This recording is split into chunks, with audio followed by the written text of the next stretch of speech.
Clove versus Cinnamon. Second and third on the table thus far. This is the matchup that we're here for. And we're going to have the toss right now.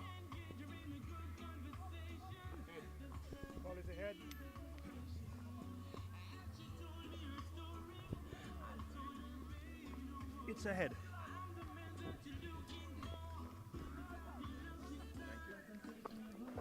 Ryan, you won the toss. What would be your decision? We're going to have a bowl first. Looking at the wicket and on our last game, we want to give ourselves a chance, take it from a different perspective and try to bowl and restrict the men under 100 and hopefully come and chase it after. Well, you were here quite early. You got to see a glimpse of the first game. What's your thought in terms of the spin department? I honestly didn't really pay it no mind. I just watch it as another game. I never really look at it into detail, but let's see how this game goes. All right, well, good luck to you, and let's see how this game goes, as you say. Thank you, man. All right, so I'm here with the Clove Challengers captain, Roland. Roland, you lost the toss. You're going to be batting first. Any sort of target you have in mind? We're looking at anything around 125, 130. The wicket is playing decent. Yesterday was a little bit on the faster side. Today look a bit more level out. So looking at anything around 125. Okay, we've seen so far the bowling seem to be dominating the tournament. So far we've only had 150. Can we see maybe a next half century coming from the Clove Challengers? Yeah, I think once we go and get into the and apply ourselves properly and play good cricketing shots, I think everyone's going to come. So far, the bowlers has been doing a wonderful job, so credit to them. All right, so there you had it. That was Roland Keto. And so we're getting ready for the first ball in this really important encounter. Second versus third in this evening's encounter. Day 4, Season 5, Dream 11, T10.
second match of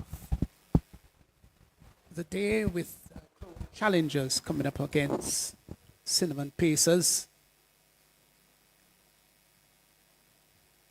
And let's hope that we will see a better fight this afternoon. Of course, in contrast to this morning's performance with Saffron Strikers losing by 7 wickets. Good afternoon to you, Rafael. Yeah, good afternoon, Stevenson. Again, we welcome all of you wherever you're following this broadcast. Clove challengers against Cinnamon Pacers. We can tell you that Clove challengers taking first now. Yeah. Hooper will start off. I don't think he has started. It's opened the bowling in the tournament so far. I don't think so. It might well be the first time he's doing that. First delivery, that is onto the back foot. One that came through maybe slightly faster than the batsman anticipated. Just cut down to backward point. Jackson faces outside the arse stump of the back foot and cuts well, fine shot. And that goes all the way to the boundary for 4. It was short outside the arse stump, too short. Off the back foot he went and cut it between the squarish cover and backward point. And it raced across the boundary for 4. That was a fine shot by Hassan Jackson. Yeah, good shot by Jackson. Short delivery, given the right treatment. I tried to play it in the first delivery, but was able to find the feeler. This time he picked the gap. Hits the ball down to mid-off this time and gets a comfortable single. So, aggressive intention shown very early. Yeah, Jackson is known for his attacking play. He hits the ball very hard. And one imagine that is his game. So nothing going to change. He's going to play his game out there. Jelani George takes strike, and he turns that up to mid-wicket. They've gone for 1.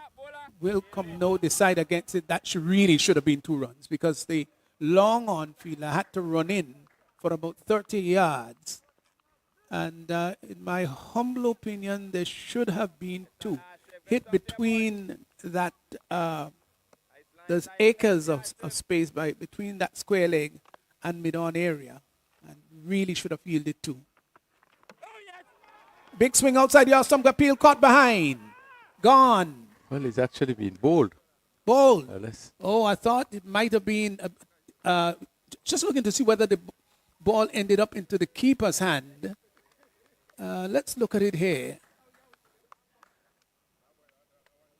Yes, it ended in the keeper's hand, so that's why I did say caught behind, but the bail was in fact dislodged. So again, sequentially, another wicket falls in the first over. And only in 1 inning so far, since the tournament began 4 days ago, that a wicket did not fall in the first over. Clove challengers, 6 for 1. Yeah, poor shot. Really a poor shot play there. Ball that give him some air, and looking for the big hit, but again, we didn't get close to it, and swung and missed, and that ball just crashed into the stump. And Jackson, as you were just saying, is one that like to strike the ball, but sometimes just a bit of judgment. You have to judge the right ball to hit. And this time, I think he needed to get a bit closer to the delivery. So looking to hit it somewhere over long off. Sorry, Rico. Roland Cato replaces Jackson. Hooper started and stopped. Goes back. Such a very good utility player is Hooper. And Cato is pushing that ball out to short mid-off. So that completes the first over. Good one. One in which Jackson was comprehensively bowled by Hooper and Clove challengers. Not after a good start. It's 6 for 1. Yeah, they would have could have ill afford to lose the wicket of Jackson. Jackson had looking to cleared along of boundary, making a big swing, making no contact, and that ball crashing into the stumps. Again, as you see, Stevens, the opening pair has been short-lived before wicket has fallen. Again, when would that sequence be broken? That speaks to the approach and understanding the game that's being played. One of the things you'll want to happen is not to lose wickets very early. Yes, you're going to look to take as much advantage as you can, but just be judgmental in terms of the ball that you go after. So Chiran Noel will bowl the second over. And it's an all spin opening the bowling. Just a one slip in. There's a backward point. Cover, extra cover. Long off, long on, deep mid wicket, backward square, and a mid wicket conventional. Turns that just to the right of mid wicket and gets a single. So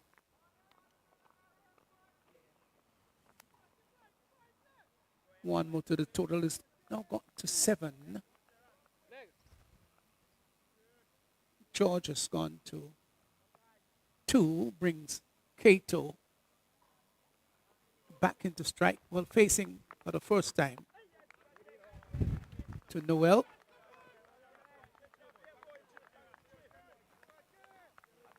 How important would spin be in this particular innings? We'll have to wait and see, Rayfield, but there was a cue from the first match that spin was crucial off the back foot.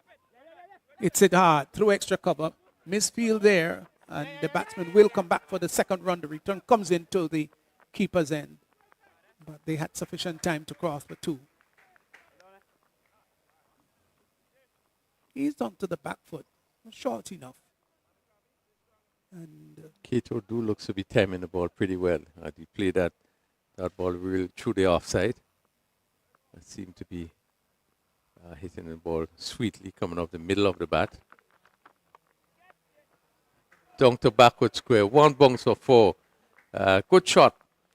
He picked up that off spin and hit it over backward square. And it just dropped a few meters before he crossed the rope. Again, good positive shot by Kato. yeah, it was picked up well. It was just drifting down the leg side and lifted it nicely. No danger in the shot whatsoever. We're in over number 2 here, bowled by Noel. Chiran Noel, none for 7 so far. It's ball a good over, just the 1 remaining in this over. So he's been tight. He's off the back foot and pushes back to the ball. I think he'll be very satisfied with his first over. None for 7. And after 2 overs, both challengers, they're 13 for 1. Yeah, not a bad start by the Cinnamon Pacers. Just holding the Clove challengers at 13 for 1 in 2 overs. Will be important for Roland Kato to bat as long as possible. He has the ability to up the tempo, and it's important that he's seeing the wicket as long as possible. If they're going to get a good fighting total, it's important that he stays as long as possible. Yeah, again, I repeat how important it is to think about getting at least 2 boundaries in this version of the game per over.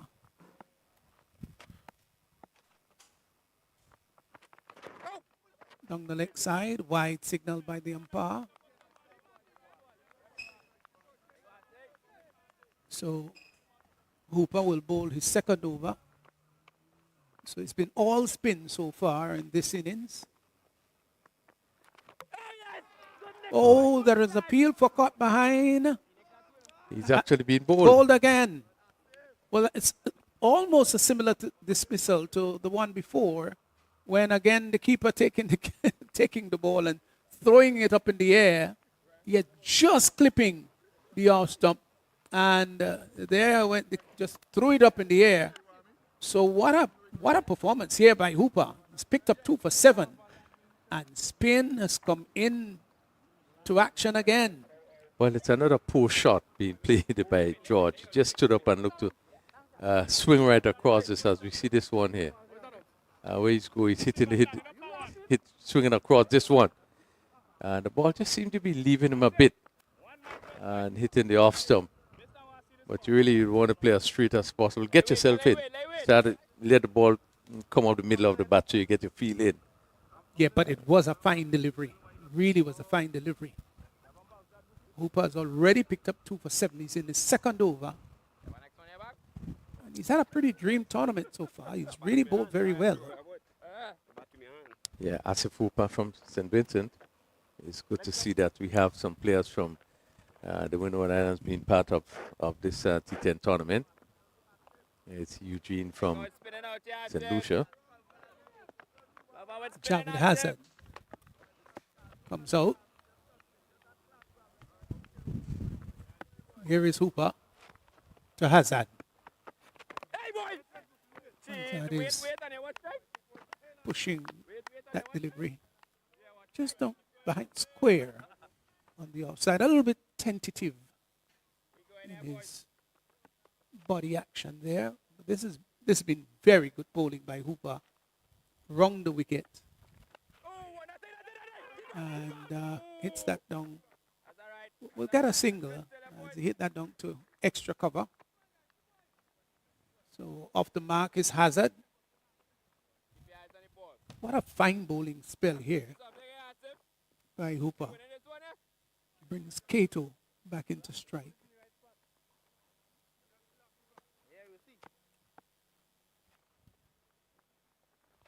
Shot off the back foot. Slaps that back past the bowler. It's going to go very close to the boundary. Tumbling save. And attempted tumbling save in the end.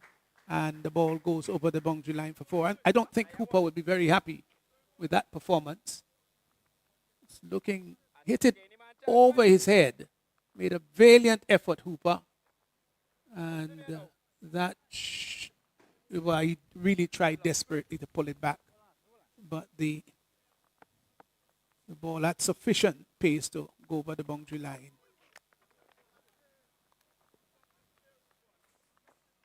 Once again, we've seen the batsman, Katie, look at the hit. Swinging across this one. There's a long one, right back, mid-wicket.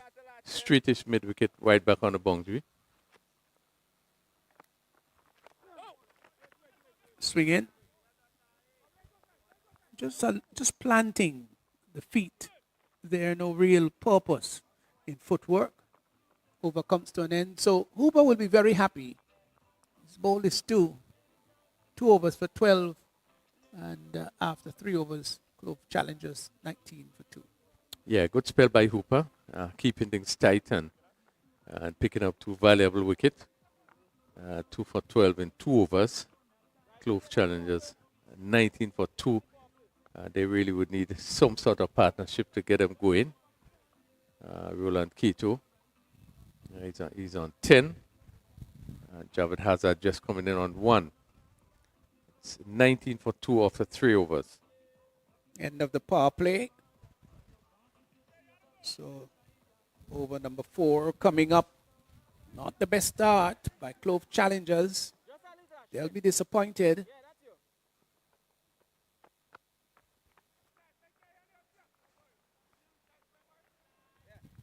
So once again, we've seen the spin is creating some challenges for the batsman. We know as it has done for so many West Indian players, of course, who seem to be rather vulnerable to spin. But change, so Murray is brought into the attack. And ball struck up to mid-off. Gets a single. So cuts and Murray left arm seamer. I think he's got tremendous talent, Cuts and Murray. Yes, he's one of the young players that has shown tremendous all-round talent. He's good at the bat and does generate a fair deal of pace. And being a left-arm bowler is also an asset. Ooh, that the bat just seemed to spun a little bit in his hand. Maybe just the grip was really not as tight as expected. The ball going out on the outside and they get a single. But he was beaten all ends up for pace in that he played too early. And was lucky that there was no mid-wicket as he went as far as mid-wicket, but there's no fielder there.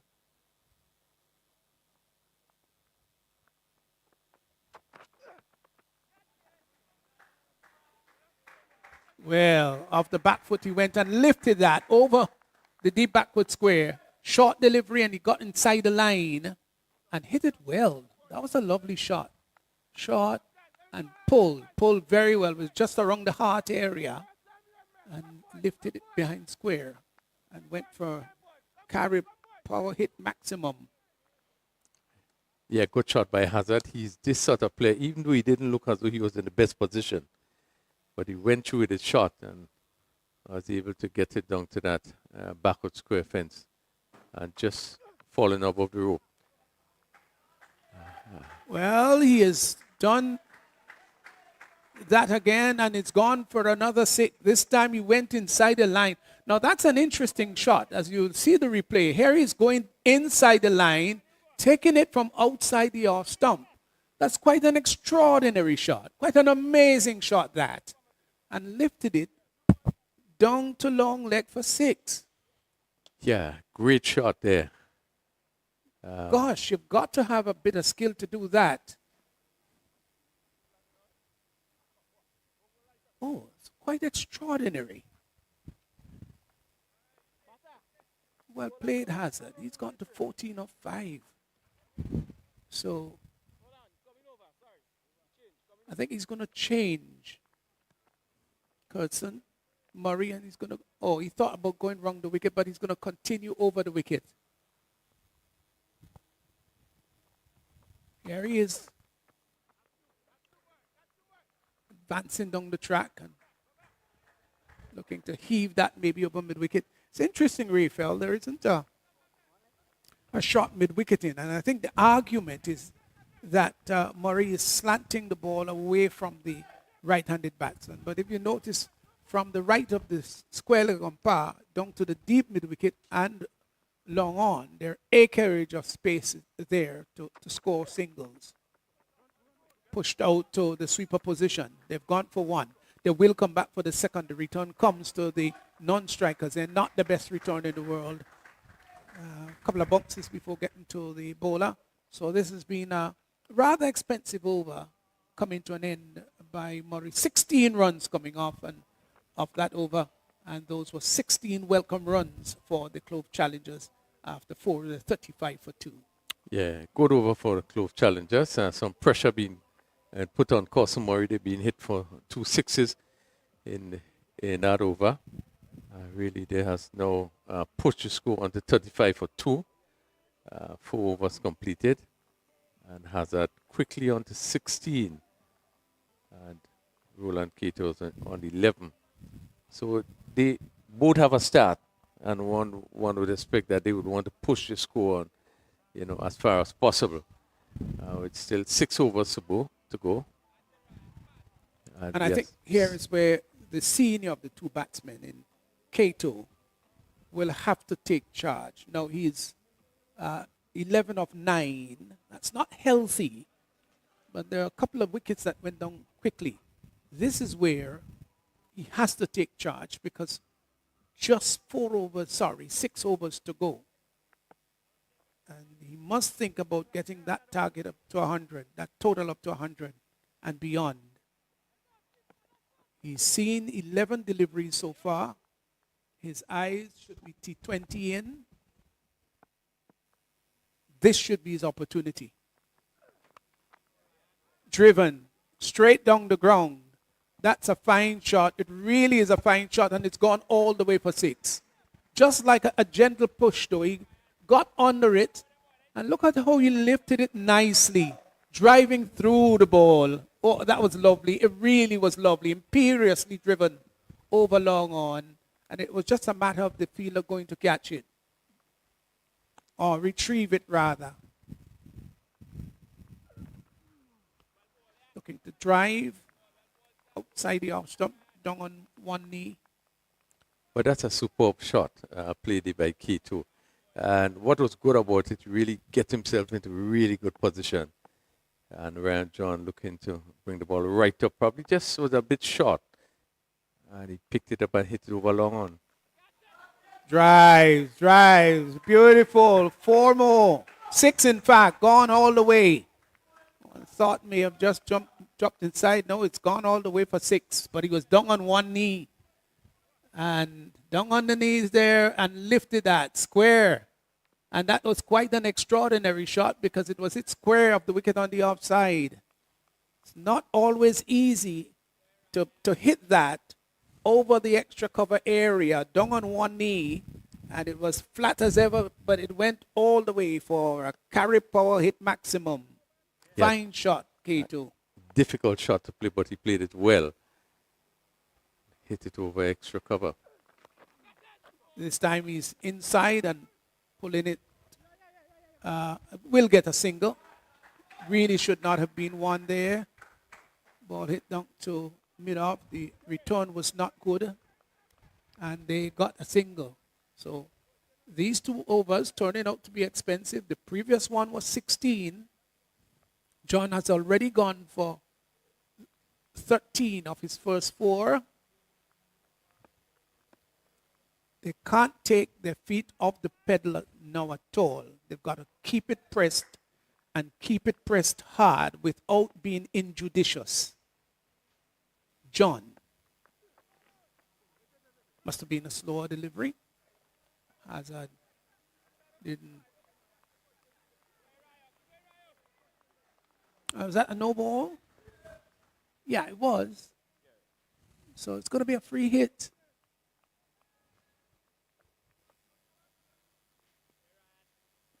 You've got the opportunity, Hazard. Got to be thinking boundary here.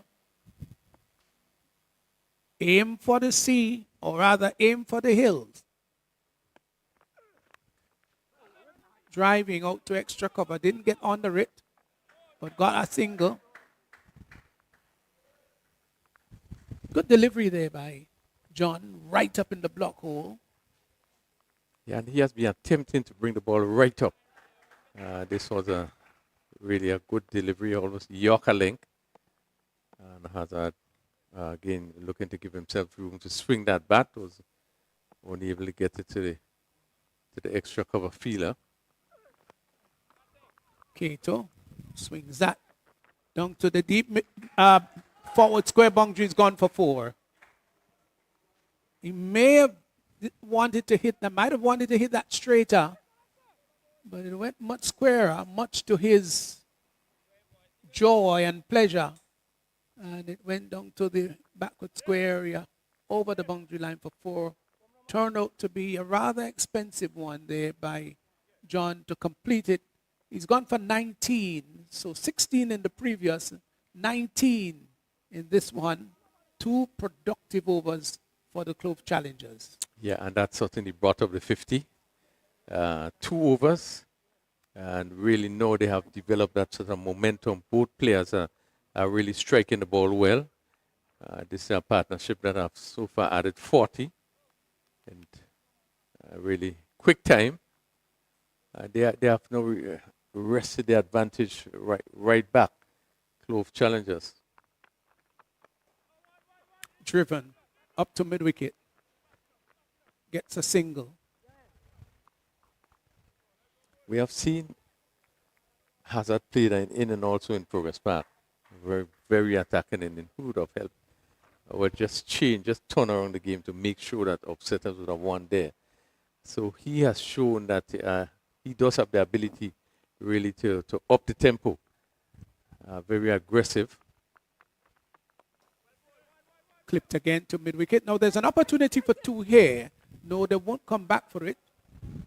Return sent back rather quickly. This has to be a very important over by Noel. as to whether he can keep things tight. Previous 2 overs were expensive. Wraps him on the pad. There's an appeal for leg before, not given out by the umpire. They go for a single. And quite noticeably, the 2 most expensive overs, Raphael, came off the fast bowlers. So, pace on. Lives that in the air. That's going over the long on area. It's gone for a maximum. It's a beautiful, beautiful carry power hit maximum. 6 runs there to Cato, and he's quickly gone to 35 of 16. Yeah, over pitch delivery by Noel Day and Keto. Just coming forward, give it the full treatment, and lifted it, and he goes again. This one goes for a bigger 6. He's going again. 6 runs over the long on area, and that's gone for a huge hit, a mammoth hit.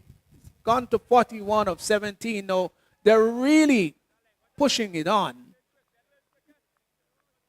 Beautiful striking of the ball. Oh, it was massive. Goodness. He's at full throttle now.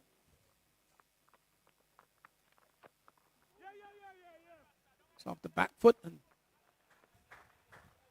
gets a single. So that completes the over, that's right. And how many runs did we get off that over, Raphael?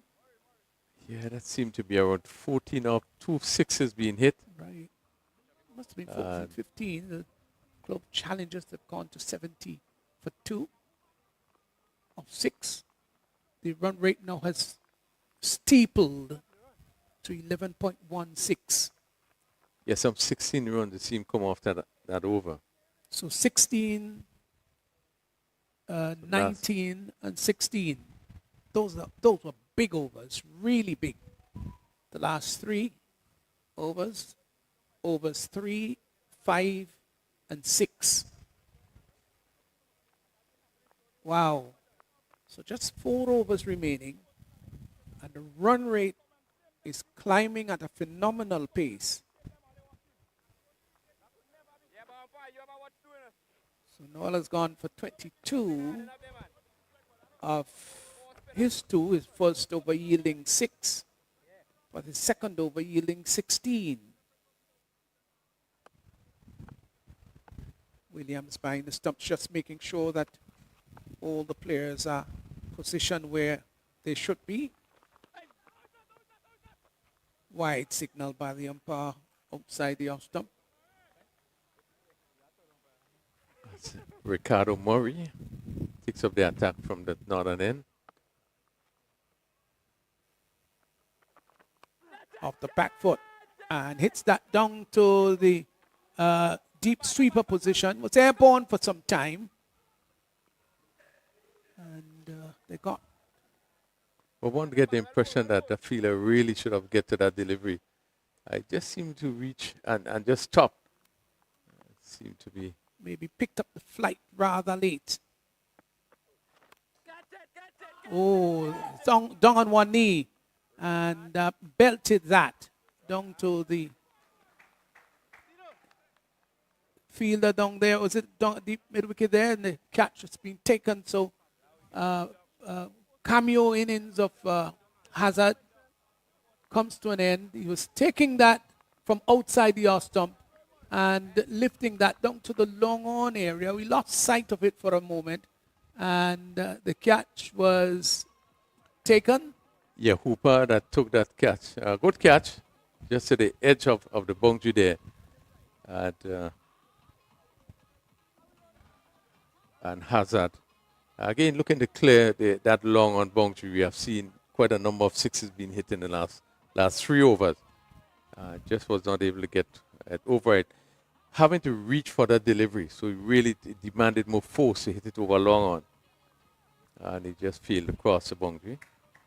So Hazard is just gone, but Ned has come in. Another good striker of the ball. Got to take off from where, or take up from where Hazard has left off. He's just picked up taken his middle stump guard. Murray picking up the vital wicket of Hazard, teasing him to reach for the ball.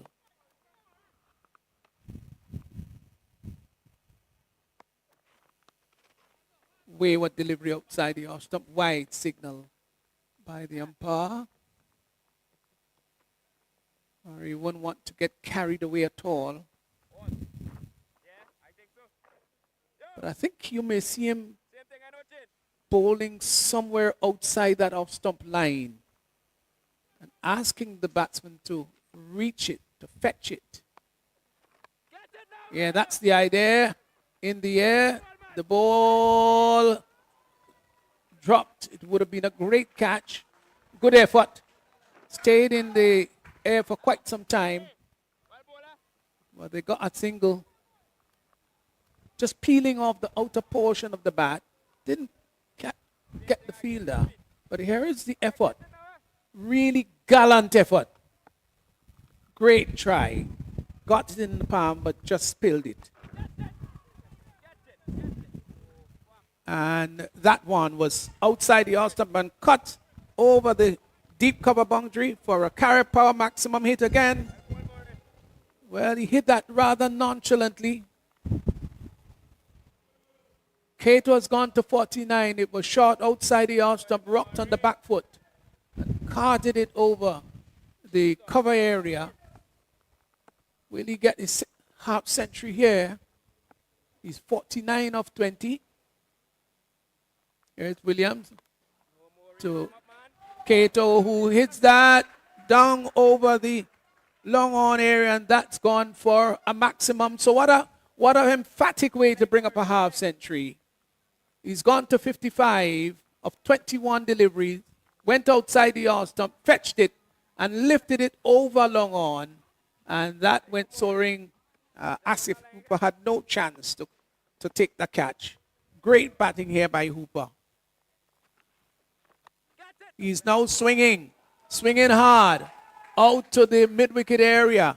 And that also finds the boundary for another carry power maximum. 6 more. This is fantastic Cavalier batting. Great hit. Now look at that right foot is outside the leg stump, deep into the crease. And he lifted that quite handsomely and regally. It was a spectacular hit for 61 of 22.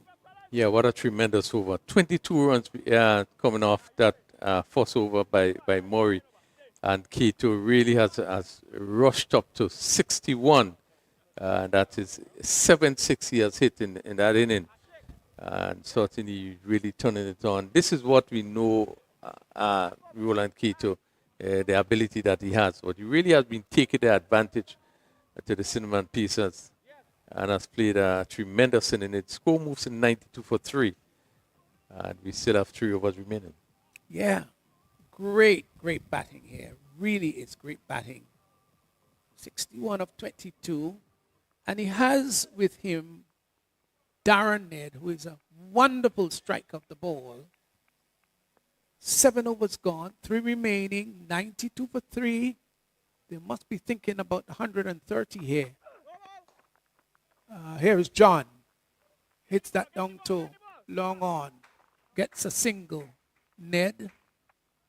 Ball struck firmly. No ball. Signaled by the umpire. Peter there. Probably, I think that's the second time that John has overstepped. So It's going to be a free hit. Yes, and he's got a ball that's free hit delivery to Roland Cato. It's really no nonsense mood. Shall we see another maximum? 6? Or might it be a 4? Or will it be a dot ball? We have the license here. And he tugs it down to mid-wicket. Gets a single. Well bowled there by Ryan John. Didn't give him the room to free his arm. And it's been another no ball. Oh, I can't believe it. That's incredible. The umpire just stretched his hand out, confirming a no ball, just overstepping. And, well, he seemed to be remonstrating, is John, as if he's not happy with what the umpires said, but he's guilty of overstepping. And he's going to move in now to bowl to Ned. Here he is. Gets a slow ball and lifts that over the mid-wicket area. It won't go all the way, holds up just inside, and they will come back for the second. Now, that's interesting. I wish I could see that again, though, because he seemed to be going for the scoop. Yes, that's right. And then pulled it. And to change your mind just mid an attempted scoop, that's quite incredible, really. Well, just looking at the replay there, it also looked, it was very close on another no ball. Just looking at the replay there, you could see it's wide. He's not having a good day at all. None for 26 is John into his second. But he wasn't happy a couple of deliveries before. Just seemed to be saying something to umpire Peter.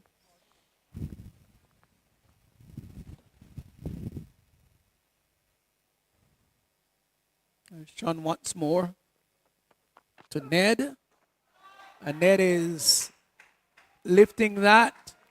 And that's gone all the way to another carry power hit maximum. 6 runs, got under that one and lifted it. The timing was superb. Straight down the ground. And that went soaring in the heavens and finally, of course, brought back down by gravity, but as if wanted to defy it. 105 now, 100 posted. It was 99, and that 6 brought it over the 100 mark, over number 8 in progress. so just 2 deliveries, legal deliveries. John going for 19 in his first over. He's now gone for 32 in his, for 13 in his second over. Yes. Goes high into there. Someone going to get under it. Catch taken. And so Cato, was it Cato or Ned? Yeah, gone. Must have been the slow one. Yes, looking to give himself room. It was shorter than he expected. And again, looking to clear the offside. Darren Ned just held out in mid-off. Just wondered whether it wasn't the slow ball too, Raphael. You thought? It could very well be a slower delivery. Seeing him coming, and I think John would have held it back a bit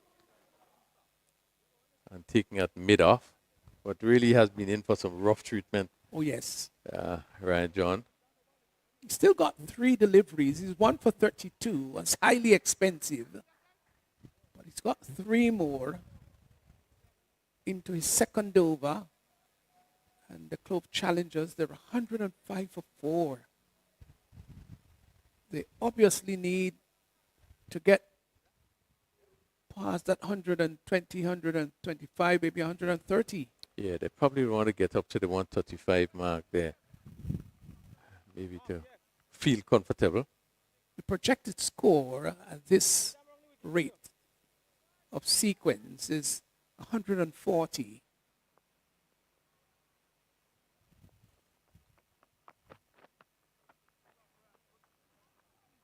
Wide signal by the umpire.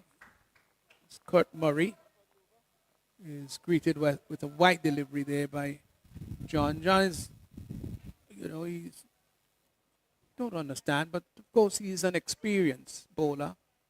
And I know that you won't have your day all the time, but he's not really delivering with the kind of experience that one expects of him. So that's disappointing. There he is to Murray. Murray is driving up to mid-off and gets a comfortable single. So Murray's off the mark. He's gone to 1. Total into over number 8 is 107 for 4. Cato takes strike now. He's 62 of 23. It's been a marvelous batting display. Well bowled, John, well bowled. Right up into the block hole and gets a single. Just got an impression that Murray was sort of ball watching. Yeah, but also with sensible batting by Roland Cato. He didn't try to do too much with this one. He came down on it, a ball again that was well up, and he pushed it down to mid-off. Cato 63 really has played some really good shot. Murray hits that. The fielder going back at long on, but can't pull it back. And that goes over the boundary line. That's a firm, lovely hit by Murray. And it's gone for the maximum, actually. Was it 4? 4. Yeah, umpire just changed. Oh, he's changed his signal. I thought that both hands went up at first. Yeah, it did. They did, rather. And then just changed that, reversed the decision to 4.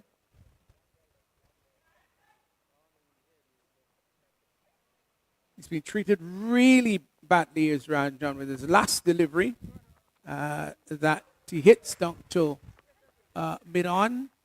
That's Murray. Will take the strike. And he's gone to 7. 114 for 4. So Ryan John, 1 for 41 of 2. And it's 114 for 4. 8 overs gone. Yeah, we'll be disappointed with his return today, Ryan John. But as we have seen before, that the faster bowler just seemed to be much easier to score off of. But Clove challenges 114 for 4 after 8 overs. A sort of a recovery after losing 2 early wickets, with Roland Cato on 63. And what an inning that he would have played, 24 deliveries.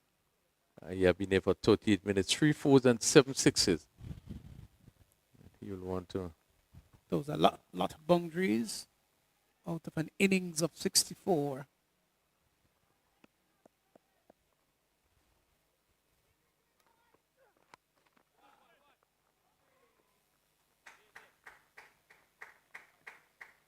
So we have seen the Murray brothers, cousin, Murray bowling the court Murray.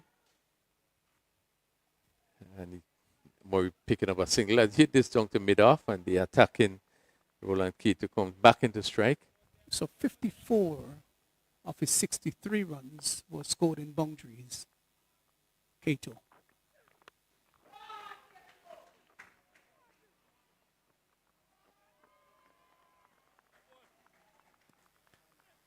Well, the catch has been taken down at deep mid-wicket. Was looking to go over the top again. Fetched it from outside the arse stump. And down to mid-wicket. The judgment was good, Hooper. Going right under it. Never looked like dropping it at all. And the catch taken. So there's been a marvelous innings. Really Cavalier-like innings. Aggressive. And maybe has just done sufficient for Clove challengers as he makes his way up. 63 of 24. What a wonderful piece of batting that has been by Roland Cato. And he has every reason to be very, very happy and proud with his batting performance. And as he goes off, Sheldon Joseph replaces him. Yeah, have been a tremendous knock by Cato. Really taking the attack to the bowlers. Hitting 7 sixes in his inning of 63. Really give Clove challengers, some a shot at getting a sort of score that they would feel they can really defend.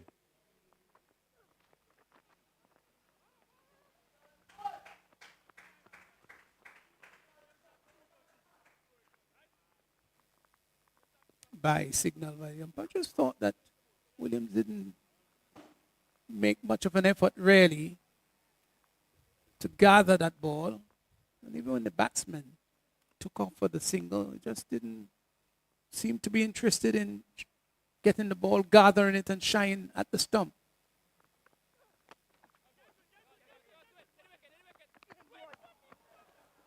Bowler coming through on his follow through, and really should have run the batsman out. He seemed to miss it by a long way too. Murray, let's look at it.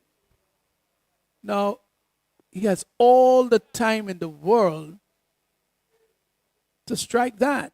Maybe even run up with the ball in his hands and take off the bails. Perhaps.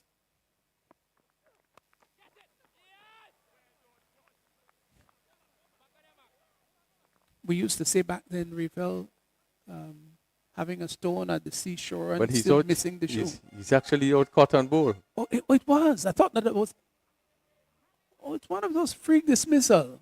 Strange shot. And then we all got fooled here from the context that Murray, maybe we thought it had come to him on the first bounce and then was trying to shy at the stumps. But no, he had actually taken the catch. Yeah, it did give the impression that it bounced and went back to the ball. It looked so simple. Yes. And Murray taking that catch with his left hand. So the wicket of Joseph going. And of course, he is by nature left-handed. Made it easier for him to grab it on his follow-through. So he's picked up 2 important wickets. He's 2 for 18 into his second. Was treated harshly with his first. 16 runs coming off his first over.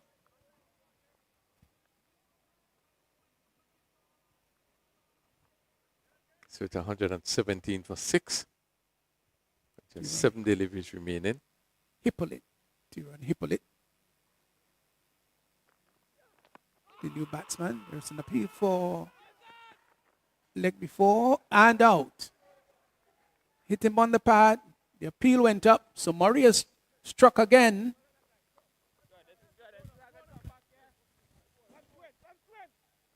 Came right in front of the wicket. Hit plumb in front. There was no question about that. And so they've not lost another wicket. Leg before.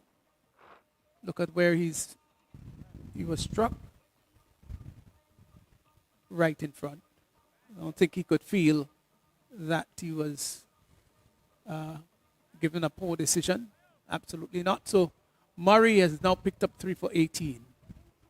9 overs gone, 117 for 7. Has picked up those 3 wickets in his second over. Remember, he went for 16 in his first over. And coming back in his second over and picking up 3 wickets for 2 runs. So Clove challenges 117 for 7. And one would think that the cinnamon pieces really would have hit back to restrict them, picking up those 3 wickets in that over. The important one of Roland Keto. And Murray finishing a spell of 2 overs, 3 for 18.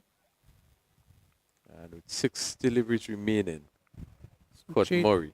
Duncan will be bowling the last over. Kurt Murray taking strike. Richard Rogers, the new batsman. Can they get 10 from this? Or let's say 13 to bring them up to 130? It's a pretty good score on hand here. 117 for 7 of 9. And every team would want the final over to be a big one.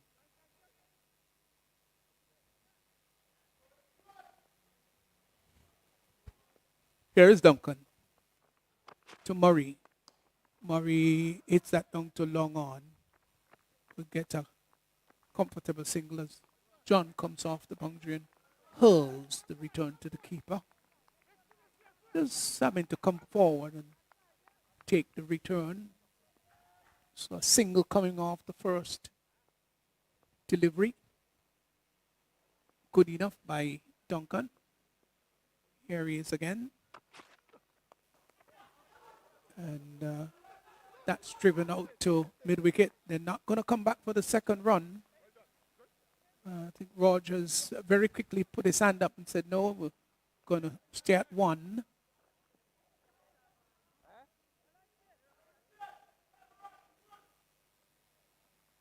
Yeah, he was looking to get under that one. Well, I think it was hit back, was struck back very hard. And Duncan maybe more taking an evasive action rather than trying to take the catch. Ball struck down to third man, or backward point rather. Another single. So there have been 3 singles in the over so far. This has been good by Duncan. It's not conceded a boundary. Good bowling.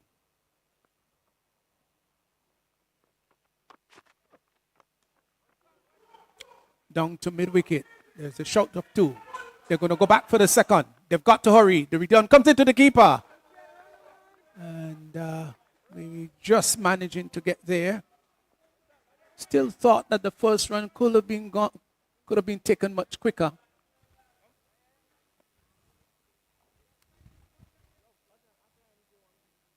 Just looking at the return, was just a little wide. Well, there was no need for the umpire to put up that's sand. what. It was actually run out. So the umpire didn't raise the index finger because he thought, well, it was clear. So it was actually run out. It is always important, Rapel, to put that index finger up. Yes, certainly. You want to make sure that you actually indicate what is happening. We would understand what is happening out there. So 3 deliveries remaining. Is it 3 or 4? Well, board is saying 3.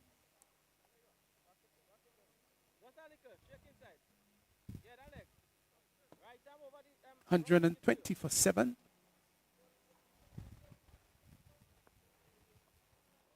Here is Duncan. They do go through for a single.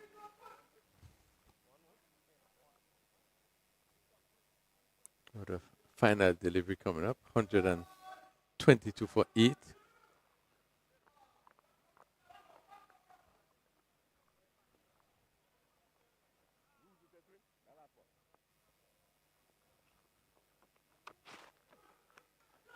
Off the back foot and hits that nicely through the extra cover area, and that went away for 4, didn't it?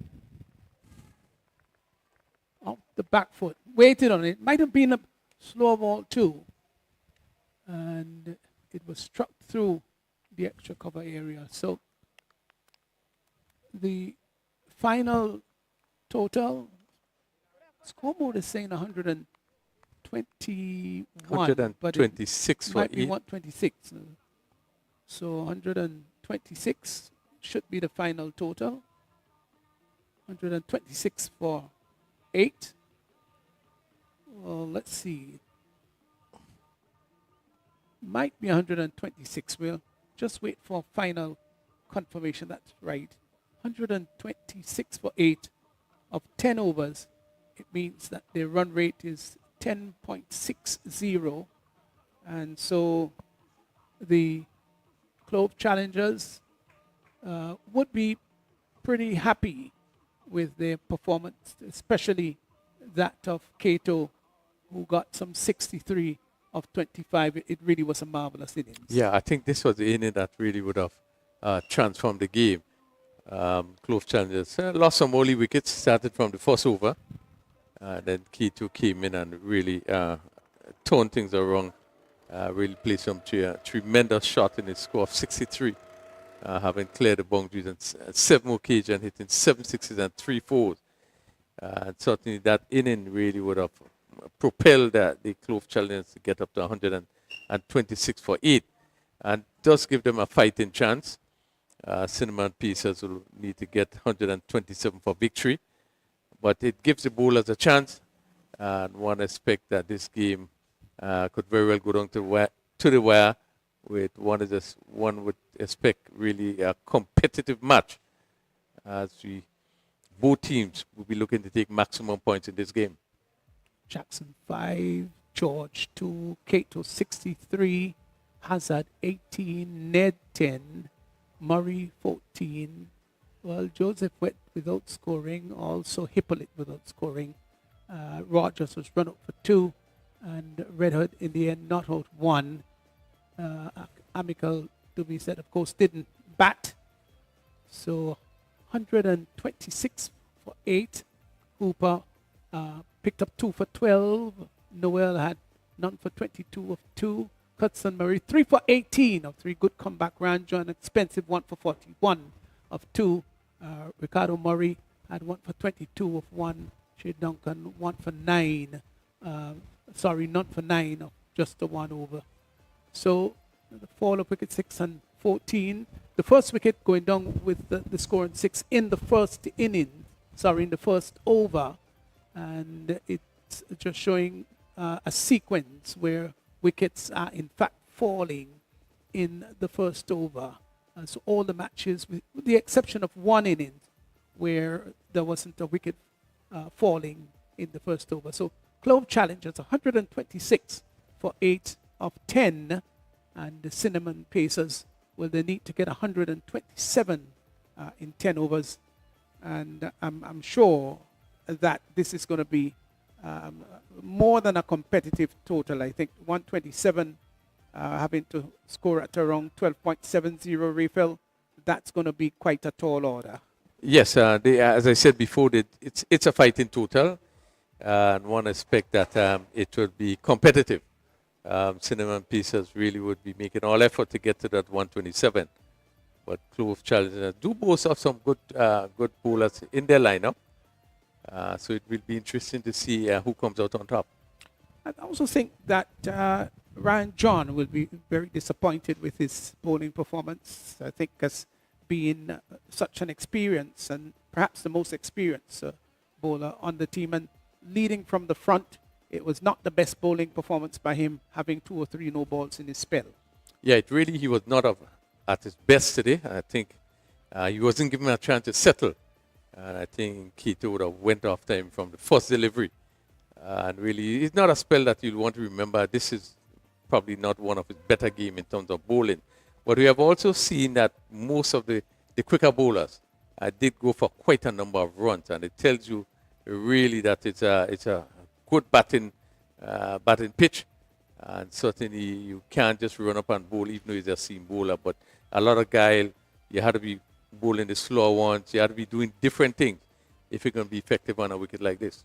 Because Murray went for 16 in his first over and in the end picked up 3 valuable wickets. It was a good comeback for him. Yeah, good comeback. A lot of variation, slow deliveries. And we see he picking up the wicket of Kato. Again, Kato had to reach for a delivery. It was a slow one. It was wide off the stump. It meant that he had to go after it. And this is why I'm saying it's important for the seamers to use a lot of variation, a lot of guile, not just to run up and bowl, but to know when you're going to bowl the slower one, you're going to push it wide and make it difficult for the batsman.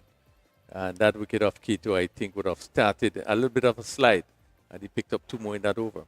So Clove Challengers 126 for 8, 126 for 8 of 10. Cinnamon Pacers, they need 127 runs for victory in, of course, equal 10 overs. And we'll be here for the run chase as the Cinnamon Pacers would want to chase that down. We'll be right back.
So welcome back here at the Lassages playing field.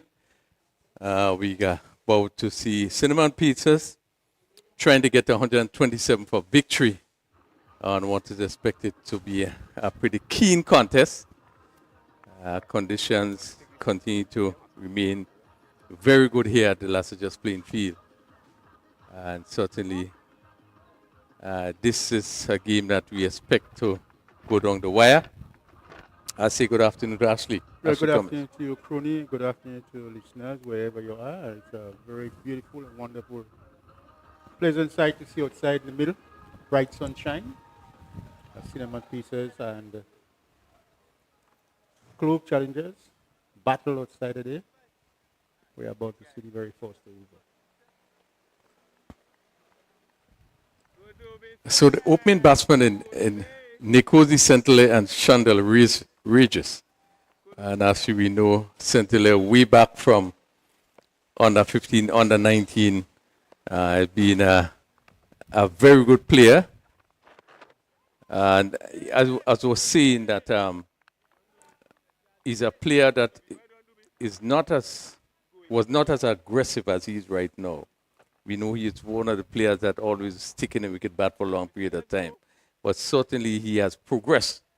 And now he's a very attacking player, coming up national team and playing for Police, one of the club team here, and does develop that ability to hit the ball well. Joseph Dubiset, second ball being called a wide. So it'd be interesting to see Nikosi Centile. I think he's one of the key persons for the Cinnamon Pieces. Yes, definitely so. Chandel Regis, if he really gets going, he can score at a very rapid rate. But they both need to stick for some time in the wicket and keeping the scoreboard going as regularly as possible. To see the beset again outside the off stump, the batsman making no contact, and we need to get a start because he's sent here. Two legal balls with both of him already. And still to get into the action. So Amikel Dubiset continue to keep things really pretty tightly, just attacking the off stump, just outside the off stump.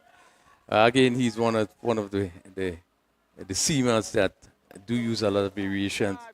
Look at a thinking cricketer, and certainly we have seen in previous game that he was very he was being attacked very early, which is not part of his nature, but so far seems to have started right. Again, off stump hit down to backward point. Good stop by the fielder on the boundary there.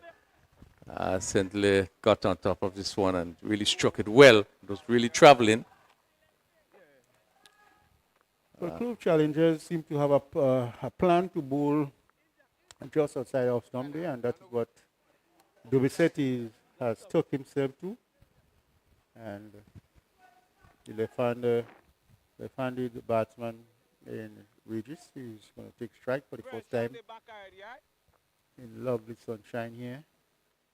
The flags flutter in the breeze, enjoying themselves. So too are the spectators of Saturday enjoying some good cricket. As the set turns, Regis is not all quite ready.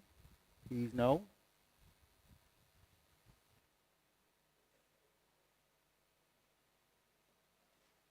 And playing nicely on the drive of the back foot, and he's off the mark.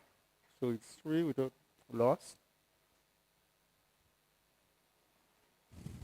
Yeah, pretty quiet start. Clove challengers want to make sure that Cinnamon Pieces does not get off to a rousing start. So we just about one delivery to complete the first over. Hit back past the bowler for 4. Again, this is power of the man Centelaire. Shortish delivery.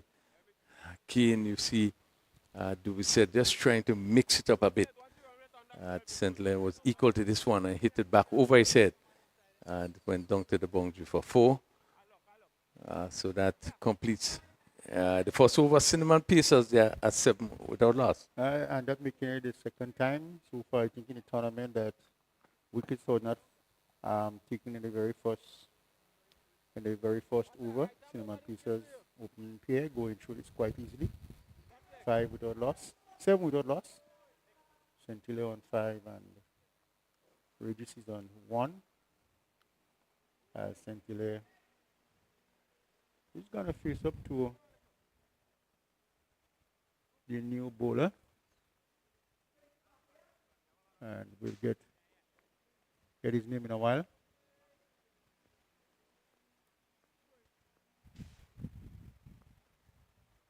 So it's 7 without loss.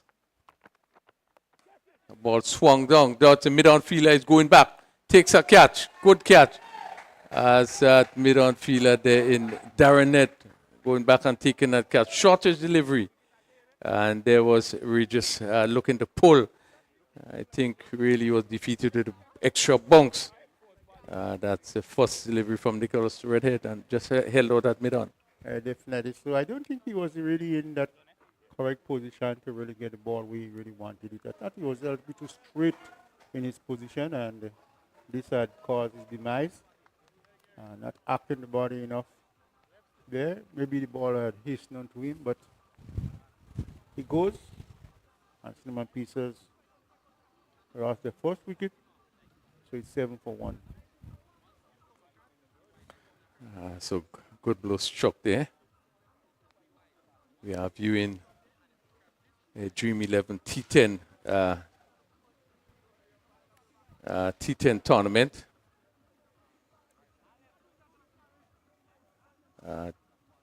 Dream 11 T10 Cricket Association tournament, and this I think is the 6th or 7th edition, the 5th edition of the tournament.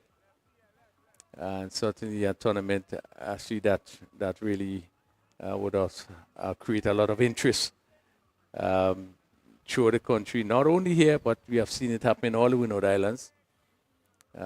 This is the second edition being played here at Las Vegas.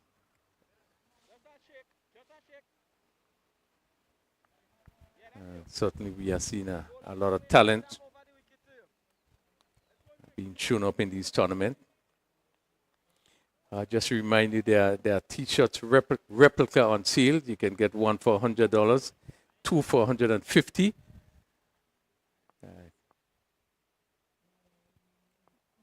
Redhead bowls. Williams this time pulling. Down to the man and drops it. He drops Ball going straight into the hand on the deep backward square boundary, and we had a simple catch, and you will be disappointed. Look at the replay there. Williams again being defeated a little bit by the bunks. Goes straight down to the fielder and drops into his hand and out. And certainly a bad miss there. Really bad miss. You don't drop those catches, especially at this time of the game. Whatever time it is, you don't drop the catches. You got to take the catches. 8 for 1, the right-handed centre back into strike. Yeah, this one is swung. The way this one go, the mid-on is coming around, takes the catch. Jackson coming around there from mid-on. Again, the short delivery being used by Nicholas Redhead. We have seen it in the first 3 deliveries. We had 2 catches and 1 being dropped. And Clove challengers again losing important wicket of St. Clair. They are now 8 for 2 and we are into the second over. Well, the plan is working. Redhead is going to dig it in short to the batsman, get it to the pitch. And the batsman just not acting or not timing properly.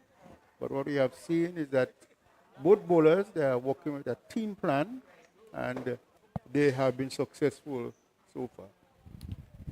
So, good start by the cinnamon pieces. I know it was said that 127 is a good score. Yes, it is a good score. This start by cinnamon pieces, making it look seeming look bigger than it really is.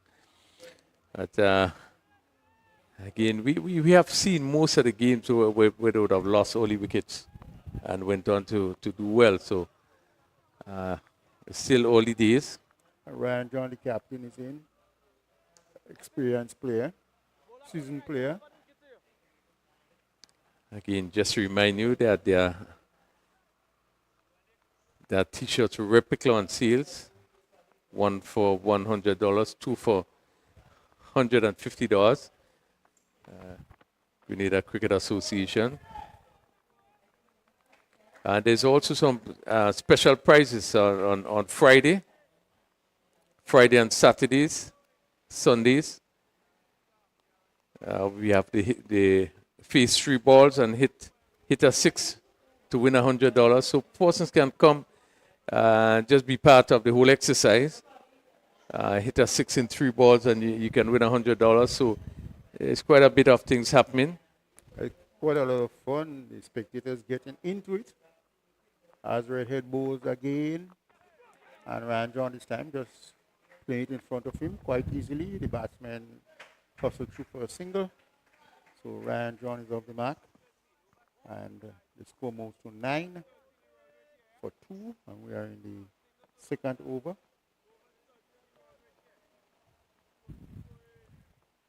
So just to continue talking about those special.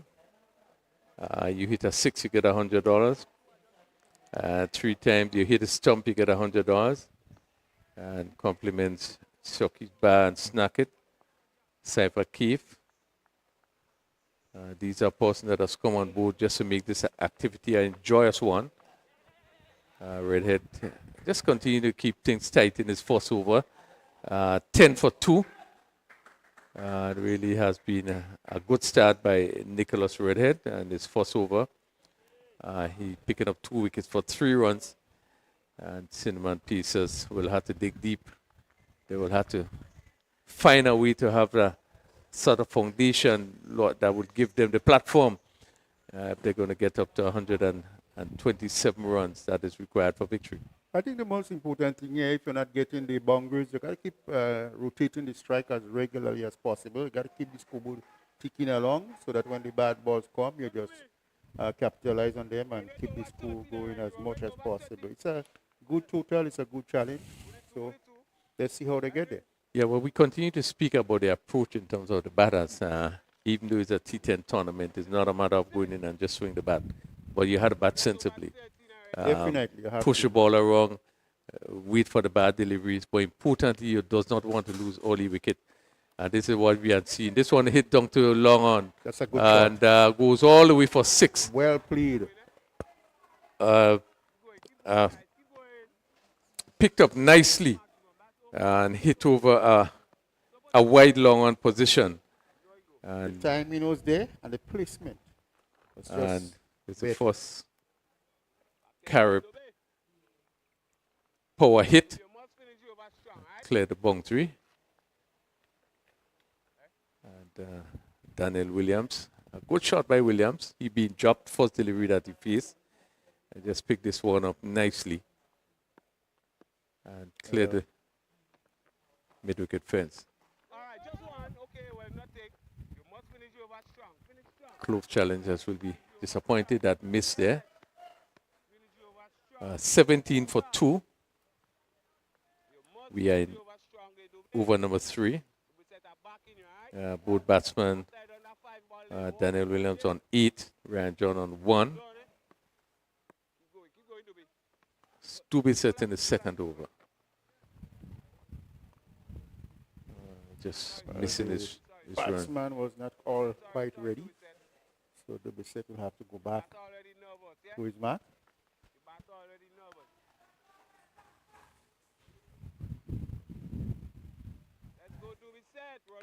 Dream 11 Spiceisle T10 tournament.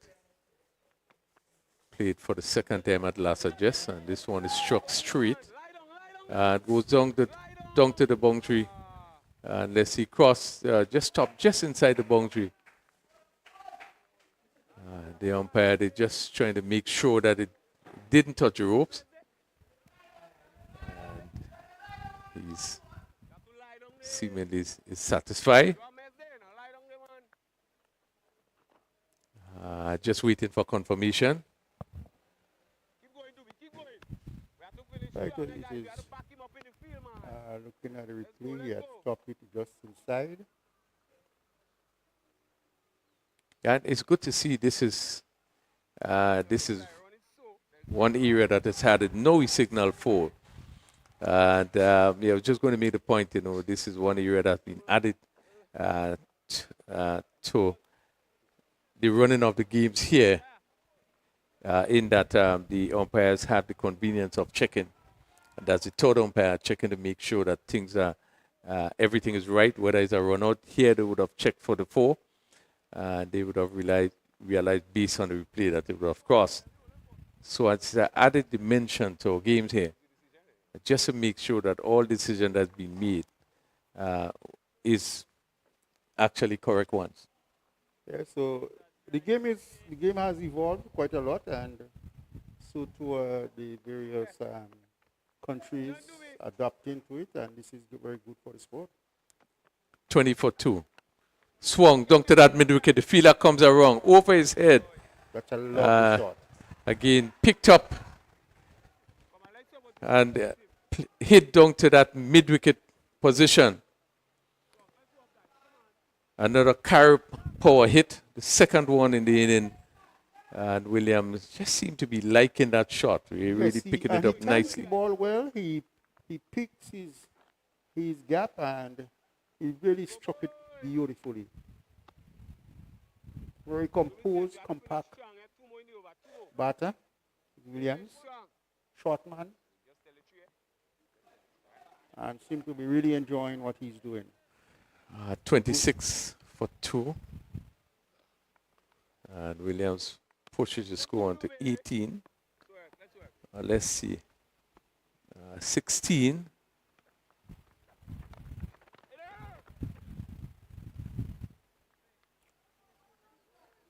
So to be said, coming to for some rough treatment in this over, being hit for 2 sixes. Definitely so. 24 for 2. To be said, put under pressure very early by Williams. So let's see how the rest of the over goes.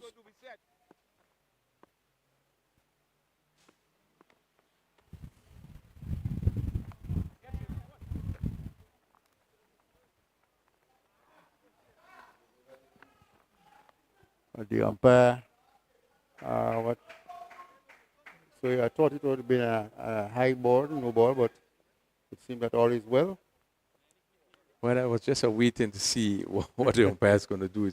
High, probably from his end, probably was under the waist. Steered down to third man for 1. But the first glance of it looked as though it was on the high side. Probably just under the waist. Very much so. 25 for 2, the completion of 3 overs. So Ryan still is on 1 of 2 deliveries, and we have Williams on 17 from 8, playing a good little cameo thus far.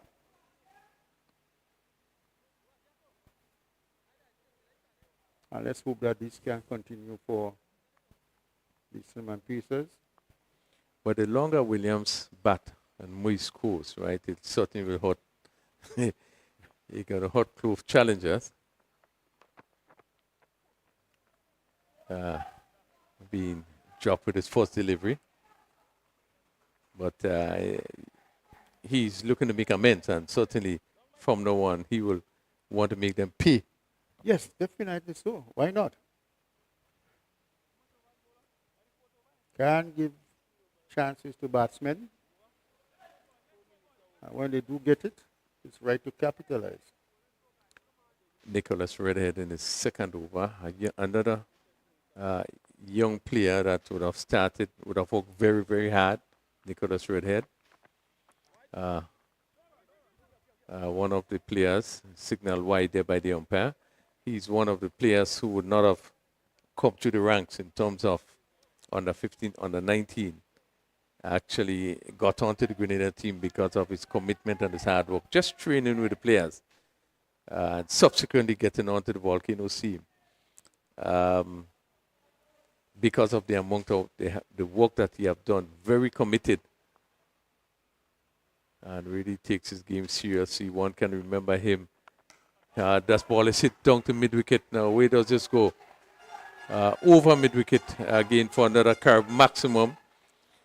Short delivery. And there was Williams once again. Third time we have seen him play this shot over mid-wicket. And really would have... Coney, I really like the dilemma of Williams. I like his attitude. I like his appetite when the ball is shot. And that goes well for him. So, another carb power hit. Yet another one clears the mid-wicket fence.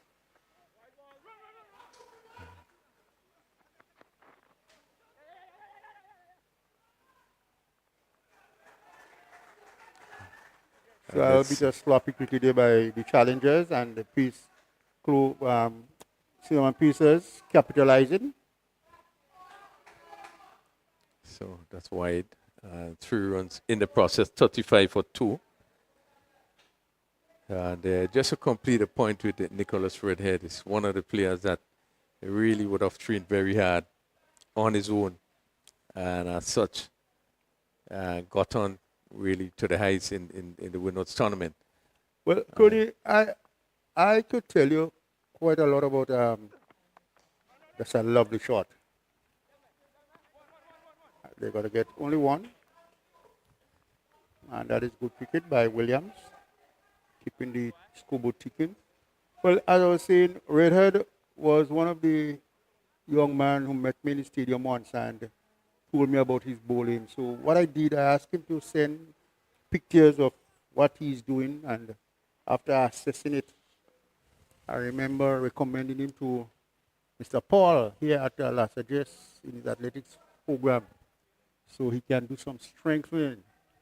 And we took it from there up to some time, and then he went into the Volcanoes. It's one of the few players that would have taken it up on his own and worked hard and did what was necessary to reach the top. Outside the Austin wide, and the umpire signaling wide. So the required run rate is 13.85, and currently they are scoring at 10.57 with 8 wickets in hand, 39 deliveries to go. So they need to clear some runs, some boundaries, need to clear out some runs, and see how closer they can get to this 127. 90 runs in 39 balls. Loud appeal, but the umpire said he's not out. Yeah, actually, a slow delivery ball there by Redhead, and as we look to see the batsman look at the plate on the onside. And Redhead just couldn't believe it. Thought he was very close, Rooney. Yeah, it looks Looks a good shot. Yes. Looks a good shot from here. Very good shot. You're looking to turn it on the onside, and let's look at it again, see where this pitch is. Yeah, it looks a pretty good shot. I know the indication maybe probably would have, but it hit the back leg. Back leg, maybe just missing the leg stump. Yeah, I think maybe that's maybe the thought of the umpire. Well, hitting the back leg means it does not have far to travel. Definitely. So you had to judge in terms of the direction. Direction, yeah. 38 for 2 in over number 4. Nicholas Redhead gone for 16 so far. So this second over have been, this one is hit to mid-wicket. Down there and picked up nicely, and they're looking for 2. But again, good work, and it seemed to be Darren Ned that is down there. Yes, Ned releases very quickly. So they complete just a single, 39 for 2. Good work by Ned. With a number of bands on his fingers, seemed to have some injuries. Almost 6 of his fingers. Some bandage, eh? Another player with tremendous ability, Darren Ned. Ball hit right up this time, and the umpire have no hesitation. Again, being beaten Yorker right up. And certainly there, I don't think it was much doubt. Now we're looking at it from here. Slightly playing across it too. Yeah, played too early. And that's what the variation does. Beaten in pace is so you come too early, so eventually you had to play around, you couldn't play straight. So I think it was a good delivery, Ryan John. He kept really wanting there. Very much disappointed is Ryan John as he makes his way back to the dugout. It really has not been a good game for him. Not at all. As we look at that replay once again,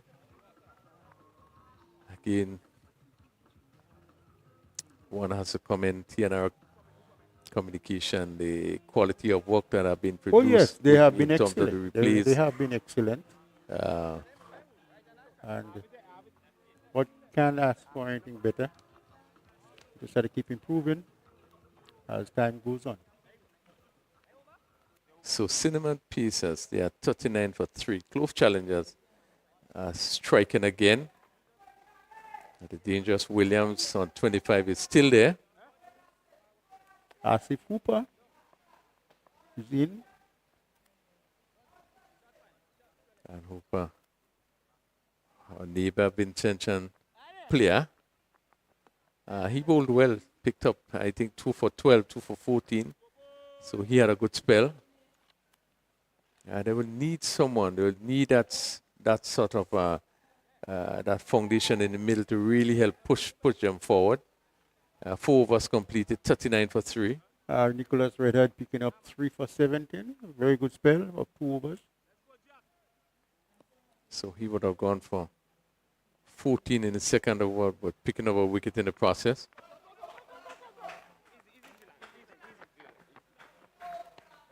Hooper looking for the drive, but getting the inside of the bat and getting him off the mark. That was Williams. So Hooper is yet to get off the mark. Williams on 25 from 13, 26 from 13 deliveries, 40 for 3. Hooper is yet to get off the mark, and he's going to be facing his first delivery from Sheldon Joseph.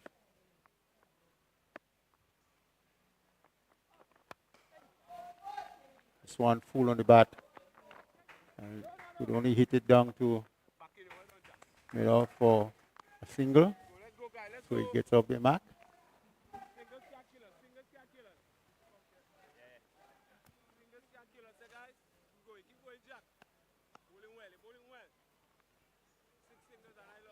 Cinnamon Pieces require another 86 runs. Williams is hitting the one down to an extra cover region, goes across the rope for 4. Again, beating that fielder who is at mid-off. And mid off wide, and he just hit it to his right. He had some running to do, but really had no chance. So Williams continued to score in boundaries. He moves to 30. Well, his timing and his placement is absolutely brilliant. This There he gonna goes again. pick up another boundary. Not getting hold of this one there, but just seem to be coming off the top edge of the bat, going very fine. And picking up another boundary. The score goes to 49 for 3 and over number 5. Williams 34. Just remembering that very easy chance before he scored. So he's certainly making them pay for that miss.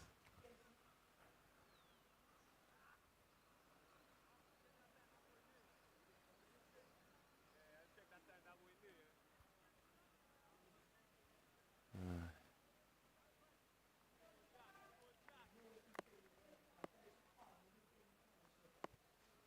78 runs required.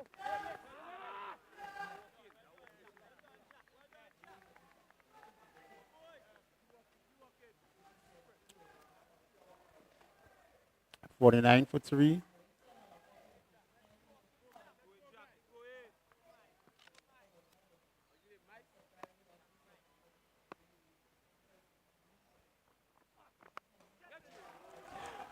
Again, lofted. Where does this go? The umpire just checking. No signal. Another carry power hit, 6. So that's the 4th maximum hit by Williams.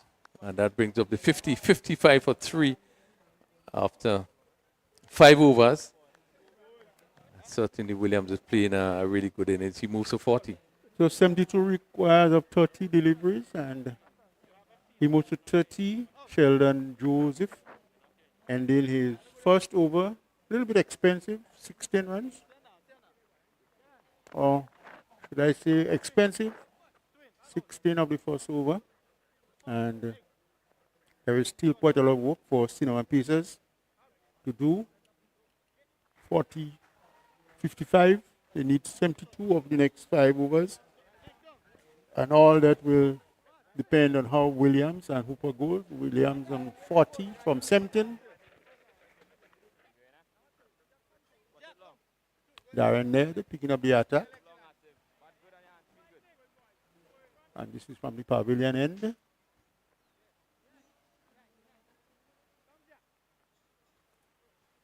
We just see just a little overcast.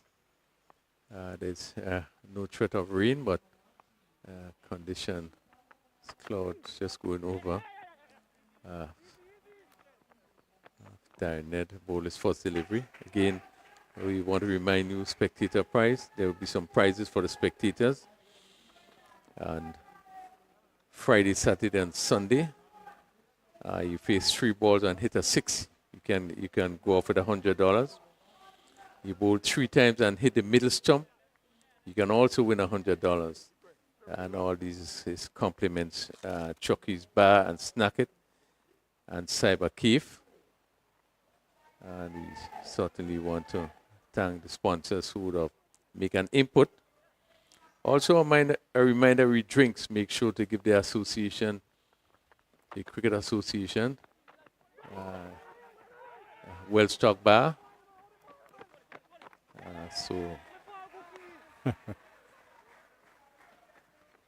Well, sometimes these do happen in the game. A little bit of misfielding and a little bit of misjudgment goes along with everything. A single in it come by the way of a bye. Take the score to 57 for 3. And Cooper is back, taking strike.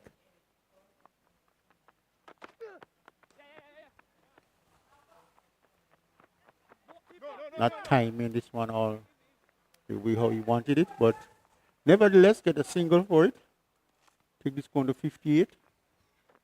And Hooper moves to 3. Williams on 18, out 40 from 18 deliveries. Now takes strike. The sun just taking a little rest. They have been shining all morning up to. Well, this one is hit hard and high, not making any. Ned going after the catch, after his own catch, and spilling it. So Hooper gets a second chance. He is not getting the body acting around the way he wanted it. And the ball just taking high on the bat and going very high. Ned get under there, but just could not hold on. In the meantime, the batsman crossed for 2. Well, I think it would have been much easier for Jackson, who was feeling that long, to come in to take that catch. And Ned would have traveled, really run a long distance and really didn't actually get his hand to it. But the fielder coming in off the boundary really would have been in a better position to come in and take that catch. But again, the enthusiasm in Darren Ned is that, and that's the sort of cricketer he is. Definitely. He's a fighter. He will go for it. And certainly felt that he could have get there, but just was not able to get there. And the job just in front of him. But have been a good overs so far. He just went for 5 runs. So it's really so unfortunate not to be able to get to that catch, but really has been a good over. Bowled just 1 over for 5 runs. And after 6 overs, Cinnamon Pieces, they are 61 for 3. So it's 66 runs in 24 balls? We still have a match on our hands, still 66 required in some 24 deliveries. So Ned going for 5 in his first over. Spilling catch. So it's still Hooper and Williams, the 2 batsmen in the wicket, continue to fight for the Cinnamon Pieces. Williams on 43 from 20 and Hooper 3 from 4. And after 6 overs, it's 61 for 3. Well, Hooper, I said before, what the player from St. Vincent does. He's a good player, all-round player. We know that he has tremendous ability in regards batting. We have seen him bowl 2 good overs. This player will want to bring that total as close as possible to Cinnamon Pieces. There are 4 overs to bat, so one would expect that they would look to increase the tempo. We see Hippolyte, the new bowler. Darren Hippolyte. He would have represented Grenada sometime at a national level. Really good off spinner.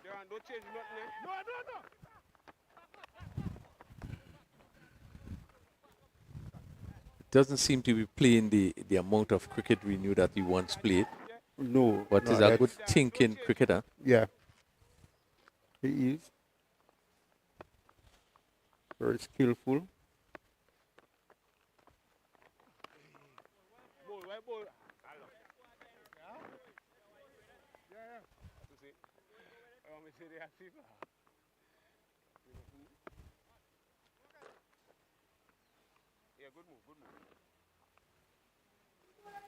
Something I like to see about bowlers, the different little antics that they have before they bowl. And if you look at Hippolyte, he has quite a lot.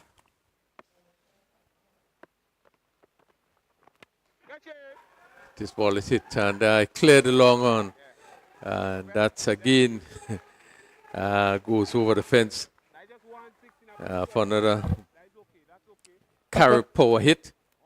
I thought he had stretched it to it.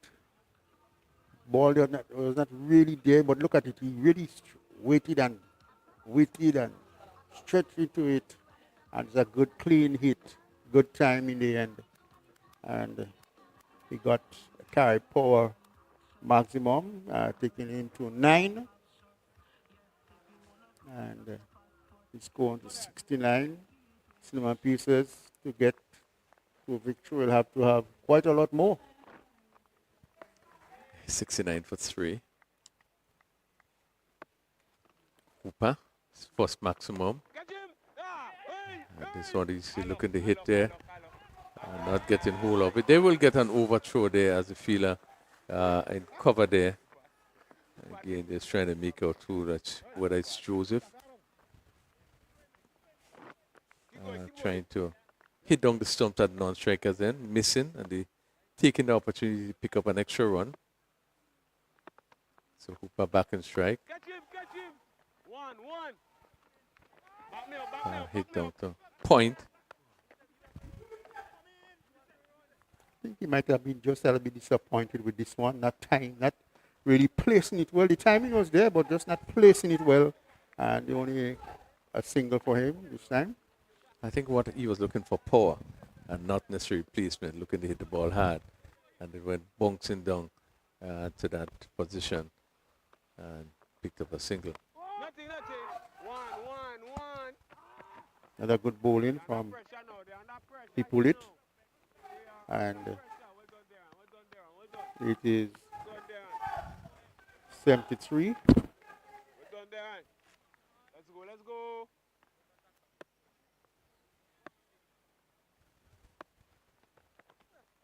Catch him. How this one goes? The longer fielder comes around and actually drops it. And spill it into the boundary for 4. And let's see, we'll wait on the signal whether or not it's 4 or 6. The umpire again is just trying to confirm. So if it's another carry power hit, no, it's 4. And the ball dropped there. Let's see as we look at the replay here.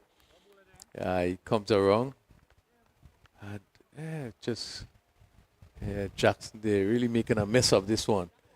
I think it was too much in and then have to trot back, yeah. And was not able to hold it. So at the end of the 7th over, 77 for 3, and Pacers still needing to get some 50 runs for victory, and we have just 3 overs remaining. Yeah, how will they do it in 18 balls to get 50?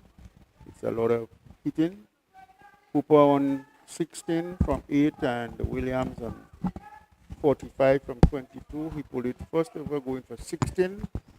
So let's see what Darren will do. Welcome back, Hector. Yes, Ashley. Yeah, probably not quite getting the close finish we probably hope we will get. Still a few balls in there. 18 legitimate deliveries left. Oh, he stepped into this one. Where does that go? Oh, magnificently played. What a shot. What timing and what placement he's playing with. Carry maximum. Another for Cinnamon Pieces. So he moves to 50 of 23 deliveries. I remember he was dropped on the very first delivery. So if you're minus 50 from 83, this is where it may have been for 4. Yeah. So one still is hoping that probably we will have probably something of a nail biter still. So it's pressure on the bowler. Darren, first delivery.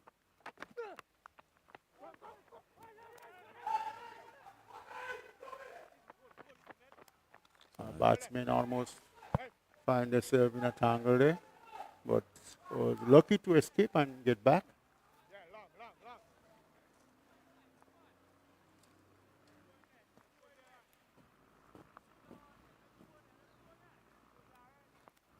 '83.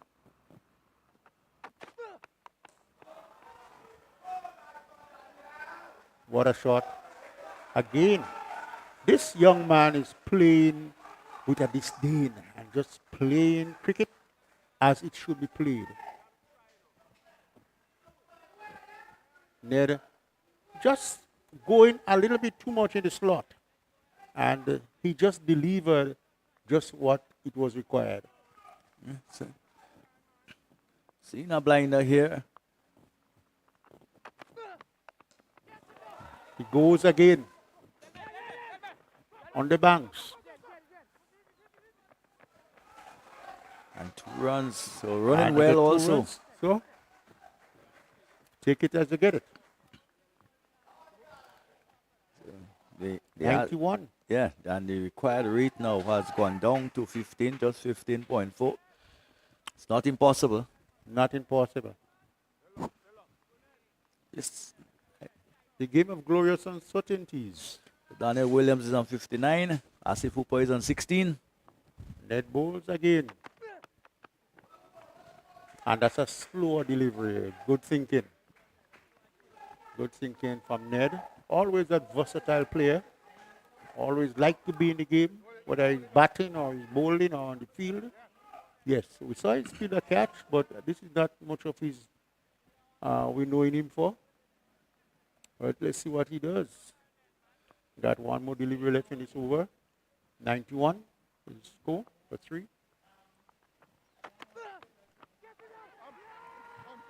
A loud appeal for a caught behind. 2 very smart deliveries there. Slower deliveries outside the off stump. And the umpire finally raises the hand. So he's out caught behind. So it seemed like the bowlers were the bowler and the wicketkeeper were very clear in their minds that he did get a little niggle onto it. And yes, it was. And he's out after a brilliant knock. Well, he's done what he had to do. Just sad that he couldn't take it closer. Yeah, definitely so. Well played inning from Williams. And he had really dig himself in, and after was dropped of the first delivery, played a wonderful inning for his team. So, Murray. Got some Murray. 36 to get in 12 deliveries. 6 sixes is 36. So they're still in with a very big chance. Of course, in front of us here is 6 aromatic spices. I don't know if you have, well, I was on commentary, but I guess you must have described for us what is here. And I know I see nutmeg, I see mace, I see the nutmeg warriors, the saffron, whatever it is, ginger generals, cinnamon pieces, clove, challengers. So these are the 2 actually in action. And we have the bill. Right. And all the spices.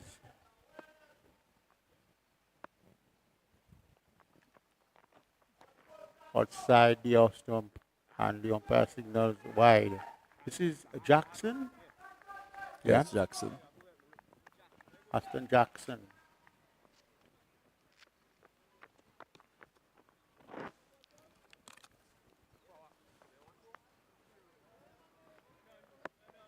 $94.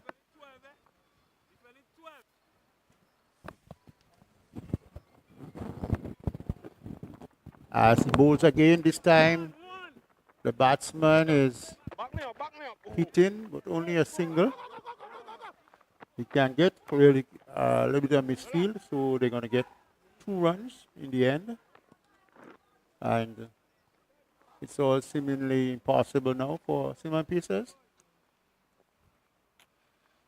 As we look forward to tomorrow, of course, the spectator experience waiting for awaits all of us. You bowl 3 deliveries, you hit the stumps, you get $100. You hit 1-6, you have 3 balls, 3 deliveries, you hit 1-6, you get another 100. So it's another 1 to the total. It's a wide. 94. Some pieces really trying to make a match out of it. Still need to get 32 runs of some 11 ball deliveries. He hits this one. It will run close to the man down there. And it's 1 run to the total, take it to 96 for 4. 10 deliveries. You need a couple of carb power hitting to get the required 31 runs.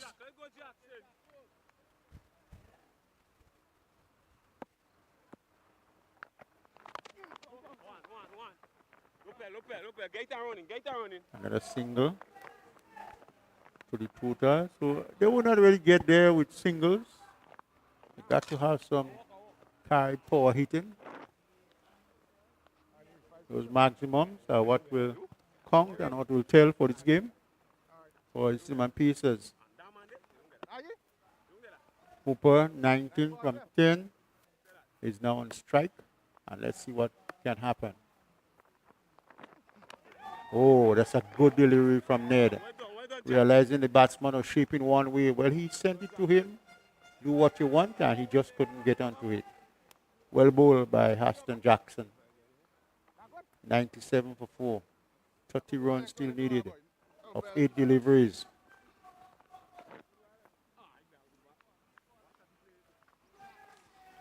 Two sixes of the last 2 deliveries in this over. What can happen?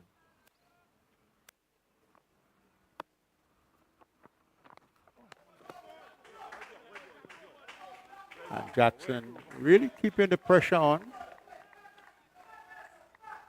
Getting dot balls. The batsman will really have to compose himself. Keep his shape when he's going for it. Can't afford too many dot balls.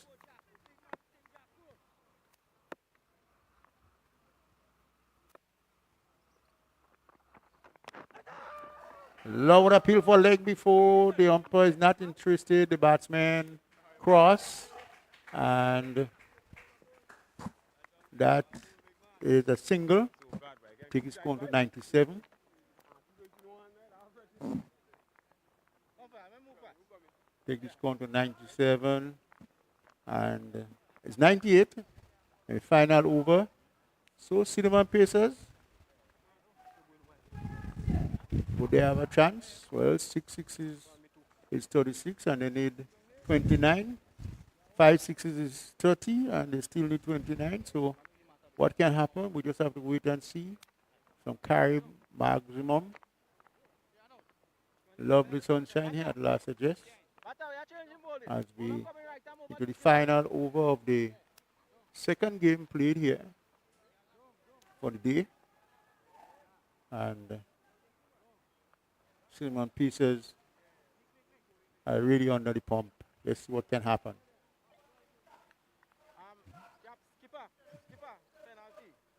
Remember yesterday, Sheldon Joseph in a heated battle with his brother Imran Joseph. He's going to end things here. Yeah. Find that he may just be as aggressive as he was yesterday. Let's see what happens. It's a little bit tense moments outside there. Both bat and ball. As he bowls, I see the hooper hitting this one in the air, and the batsman just falling to the ploy of Joseph.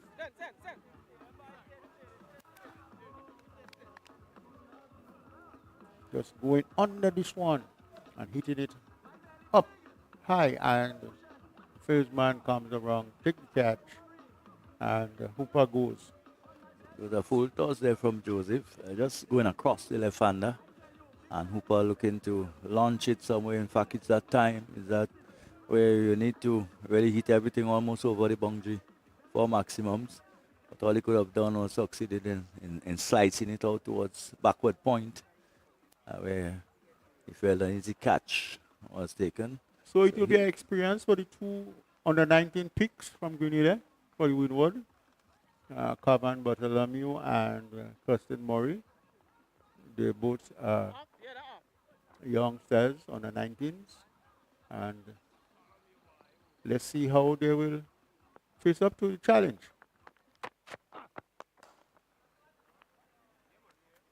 And there goes Bartholomew. Caught by Ned, the first delivery.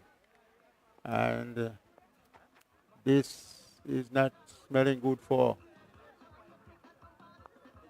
the Cinnamon Pieces, who still requires some 29 runs of 5 deliveries. The 5 sixes is 30, still possible. There is still a possibility, but the batters will have to think and have to think well of what they are doing.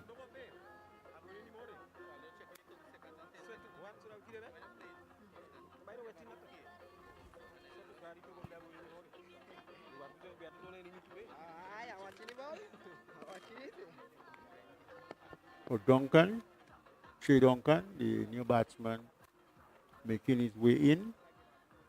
Some 4 deliveries left. And Cinnamon Pieces, 98 for 6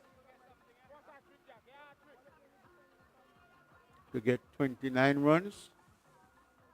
4 sixes is 24, so it's not looking good now for Cinnamon Pieces as the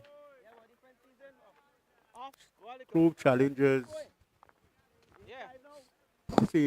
are in sight of victory. A good total, 127. I thought they bowled very well, the opening pair. And Josie bowls. She hitting this one and hitting this one. That's 4. And that brings the score up to 102 for 6. 3 deliveries left and still 25 runs to get.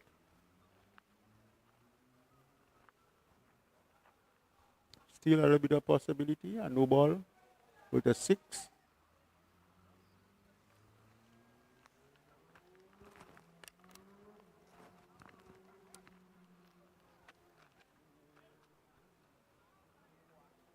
The keeper just assisting the batsman there. Sheldon Jones picking up 2 for 20 thus far. The batsman goes after it. Missing, taking it on the pad. And the umpire will now lift his leg and signal it's a leg by. It's 103. So 2 deliveries remaining. And Cinnamon Pieces still required to get 24 runs. How would that happen? Let's see what happens as he bowl now. And that still would not get them that close. So it's 1 delivery, just academic now. 1 delivery remaining to get some 23 runs still required. And it's 1 delivery to be bowled. So Sheldon Joseph picking up that 2 wicket, send Cinnamon Pieces on further pressure, and there we have it. It's the end of the game. So it means that the Clove challengers have won this game by somewhat 22 or 21 runs. They have won by 21 runs, Clove challengers. Beating the Cinnamon Pacers, as we said, by 21 runs. And this is the final game today here at Las Sages. Your thoughts, Hector? Well, it was always going to be a challenging total to be chased down by the Cinnamon Pacers after the Clove challengers posted that total of 126 or 27, somewhere about there. Yes, it was always going to be challenging. And as it turned out in the end, the Pacers really had no real answer. They never really challenged. I think they lost wicket at crucial times and key batsmen at crucial times. And at the end of the day, it's a good victory for the Clove for the Clove challengers. What we have seen so far in the tournament is the fact that teams have won and lost, won and lost, won and lost. So at the end of the day, nobody actually is in full command. And as we get into the middle and business end of the tournament, we look to see which of the teams will actually probably be able to put 2-3 victories together. We haven't seen that so far, and until that happens, I think it's still even Steven. So everyone is still in with a chance, and that's what you want as a team go in a tournament. Yes, most definitely. The tournament is still a little bit young, and teams are really trying to capitalize and find their place, and the top 4, and then the top 2. So, as I rightly said, it's still even Steven among the teams as we come to the end of today's play. All is left is the match ceremony, and so to give you the Cinnamon Pacers in is Nikosi Sentile. It was Scott Huston, Jackson Bowl, Nicholas Redhead for 5 in 6 deliveries. Shondell Regis, he was Scott Dorinette, Bowl, Nicholas Redhead for 1. Daniel Williams, the wicketkeeper, he had a good knock. He was caught Javed Hazard, Bowl, Darren Ned for 59. Ryan John didn't get a great deal. He was LBW, Bowl, Nicholas Ned for 2. Asif Hooper, who stayed around for a while, caught Richard Rogers, Bowl, Sheldon Joseph for 20. Costin Murray remained not out on 2. And of course, at the end of the day, it was the end came. And the bowling figures, the main bowlers, 3 wickets to Nicholas Redder, 2 overs, 5 dot balls, 17 runs, 3 wickets. And 2 wickets to Sheldon Joseph. He bowled 2 overs, 4 dot balls, 22 runs, 2 wickets. And of course, the other wicket fell to Darren Ned, 2 overs, 5 dot balls, 19 runs, 1 wicket. So that was all it wrote. 105 for 6 they ended up, and losing this time to the Clove Challengers. So there is the highlight, 126 for 8 in 10 overs. In response, Cinnamon Pacers 105 for 6 in their 10. And rather comprehensive win, we should say, in that case, for the Clove Challengers, who will be very happy after losing their previous game. And now feeling that they're back again in business. So that's what it is as we await the presentation. And again, reminding you, from tomorrow, Friday, Saturday, and Sunday, the spectator experience will be on, where you can have an opportunity to bowl 3 overs, hit the stumps, get a $100, or you face 3 deliveries, hit a 6, and you get $100. And reminding you again, all the various team jerseys, all the replicas are on sale. There's 1 for $100. You can get 2 for $150. So you can go down to the area of the bar. They are available there. You can see that, and whichever team you choose to support, whichever jersey you choose to wear, you can go and do that. Give your support to season 5 of the T10. You see a T10 tournament. Of course, those of you who are out there listening, I think Rondell is down there. I don't know who he has with us, but very soon Rondell will be joining us. And so, in the meantime, we encourage you to continue to support the tournament, continue to be here for lovely cricket and lovely conditions, lovely cricket, and you will certainly be blessed with that. Very good performances by the players so far. The bowlers have been exceptional. The batsmen have held their own. And I say certainly it's really developing into a fine tournament. And God, the weather has been pretty good to us. We've managed to have pretty good weather.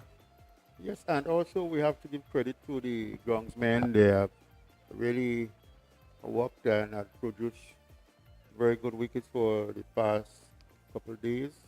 The bowlers put in, they get out, the batsmen dig in, they get out, they get runs. So it's very even, Stephen, between ball and bat, but slightly still giving uh, some kudos to the bowlers because apart from just the All people right, they have so been at the thinking. moment we have to go downstairs. We have to go to Rondell, and Rondell is all yours.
Okay, so I'm here with Ryan John. Ryan, this game really not going the way you wanted it.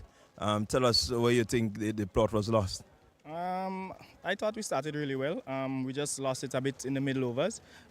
We did well to pull it back at the end. Obviously, we went to chase the runs, but we didn't get it. So hard luck today. I thought the Clove challengers played really well, so must commend them on that. Yeah, you look at the wicket, 126. I guess you were hoping that your batters could have really stayed there and give you that win.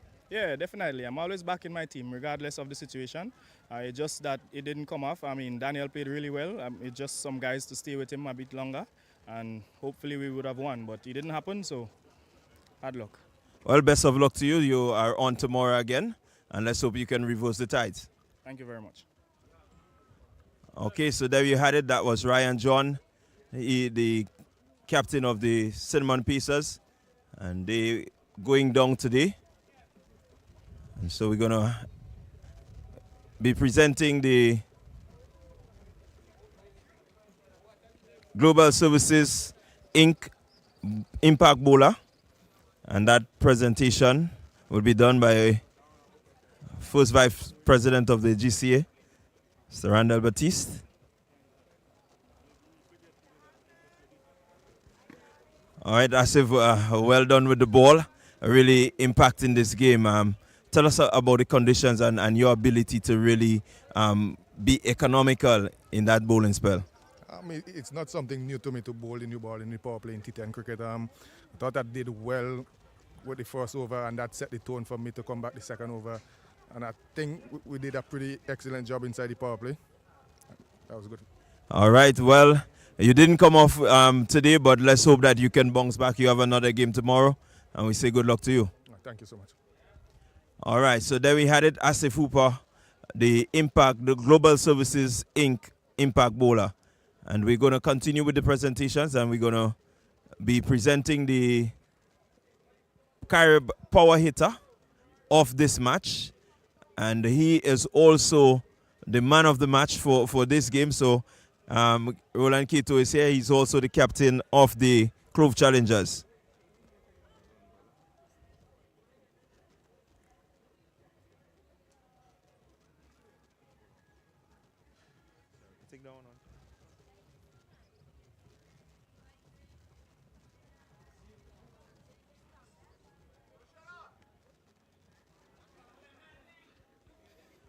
All right, Roland, all the awards seem to be going to you today.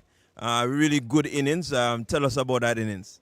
I think it was a total team effort, all the guys chipped in the area. When I went into bat, it was not under so much of pressure because we could fall in the second over. So it was all about me just getting to give him a chance, the best chance to score on. So, and it just happened I worked with today. All right. Your batting innings, as you said, no pressure. But what sort of mindset did you have as in terms of really trying to maximize? Because I saw some really good outstanding shots from you. Well, I think it's all about giving myself a chance, getting a feel of the wicket and trying to read the opposition plan. So I see the plan was to bowl full and wide at a point in time, back of the length. So I just basically backed myself to play my shots and just happened that it came off today and I'm happy. All right, well, all-round performance to you. Good luck to you and the Clove Challengers as you progress in the tournament. All right, thank you very much. All right, so that brings us to an end of the presentation for today. And we are concluding on a really good note, a really good, interesting game. We want you to stay tuned. We are coming back tomorrow, day 5 of the Dream 11 T10 Spiceisle T10 tournament. We're going to see you when we return here. Don't forget, we start at 12, and it's going to be action. It's going to be epic. We also have the spectator experience that you can look forward to beginning tomorrow, where the spectators get that opportunity to hit a 6 of 3 deliveries or to bowl 3 deliveries and hit the stump at least once within these 3 deliveries, and they can win a prize. So lots to look forward to, along with a lot of really good hard-hitting cricket action. Stay tuned tomorrow, Friday, day 5, season 5, Dream 11 Spiceisle T10.